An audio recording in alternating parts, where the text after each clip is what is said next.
ఇక్కడ చూడండి, carrot and బీట్రూట్ని కంప్లీట్గా షెడ్డింగ్ చేసేసాను. అంటే బీట్రూట్ ఫ్రై చేయబోతున్నాను. చాలా ఈజీ. దీన్ని మంచిగా షెడ్డింగ్ చేసామంటే ఇది కుక్ అవ్వడం కూడా ఈజీ అయిపోతుంది.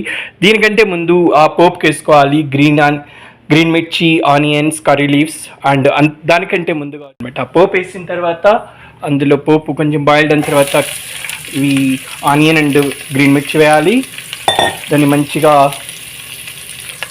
అవి కొంచెం బ్రౌనిష్ వచ్చేంత వరకు తిప్పాలి. ఇలా తర్వాత నెక్స్ట్ ఈ బీట్రూట్ అండ్ క్యారెట్ని ఇందులో వేసేసుకోవాలి.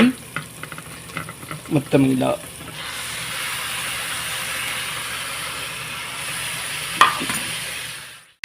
సో ఇది బాయిల్డ్ అయిన తర్వాత ఇందులో గ్రీన్ ధనియాల పొడి అండ్ కారం పొడి వేసేసామంటే, లేదంటే గరం మసాలా అన్న కొద్దిగా వేసుకోవచ్చు. ఇది మంచిగా పేస్ట్ లాగా అయిపోతుంది. రైస్ లైక్ చాలా బాగుంటుంది. ఫైనల్గా బీట్రూట్ కర్రీ రెడీ అయిపోయింది. చూడండి ఎంత బాగుందో. ఈ బౌల్కి వచ్చిందనమాట. జస్ట్ 3 బీట్రూట్స్తో చేశాను. చాలా వేడిగా ఉంది. సో దీన్ని రైస్లో తినచ్చు. యాక్చువల్లీ చపాతీలో తిన్నా కూడా చాలా బాగుంటుంది. సో నేను రైస్తో తిని ట్రై చేస్తాను ఎలా ఉంటుందో.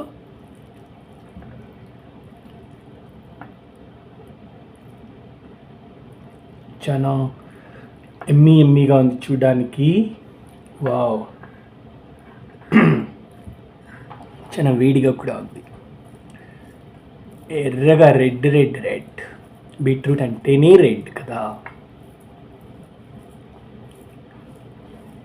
సో చూద్దాం టేస్ట్. చాలాసార్లు చేశాను, బట్ మీకోసం మీరు బీట్రూట్ ఫ్రై కూడా ట్రై చేస్తారని చెప్పి, మీకోసం బీట్రూట్ కర్రీతో కూడా మీరు ట్రై చేస్తారని చెప్పి చేశాను. సో ఈ బీట్రూట్ ఫ్రైతో ఎలా ఉందో చూద్దాం. మంచిగా ఇలా కలిపేసుకోవాలి. చూడండి ఎంత రెడ్గా ఉందో, ఫుల్ రెడ్డిష్.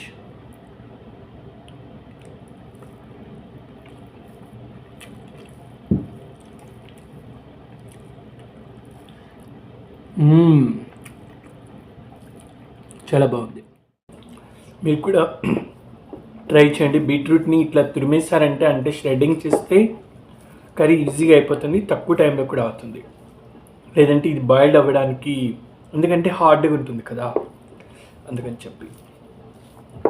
సో బీట్రూట్ పచ్చి తినలేరు, తిన్నా కూడా డైజెషన్ కొంచెం ప్రాబ్లం కాబట్టి కర్రీ చేసుకున్నారంటే ఫ్రై కానీ కర్రీ కానీ చాలా బాగుంటుంది.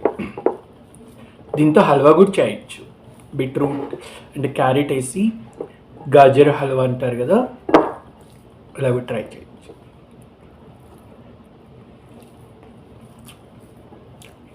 సూపర్గా ఉంది.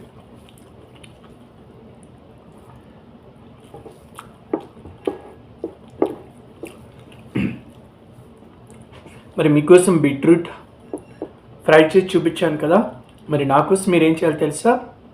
నా వీడియో నచ్చినట్లయితే లైక్ చేయండి, షేర్ చేయండి, మీ ఫ్రెండ్స్కి ఫ్యామిలీస్కి షేర్ చేయండి.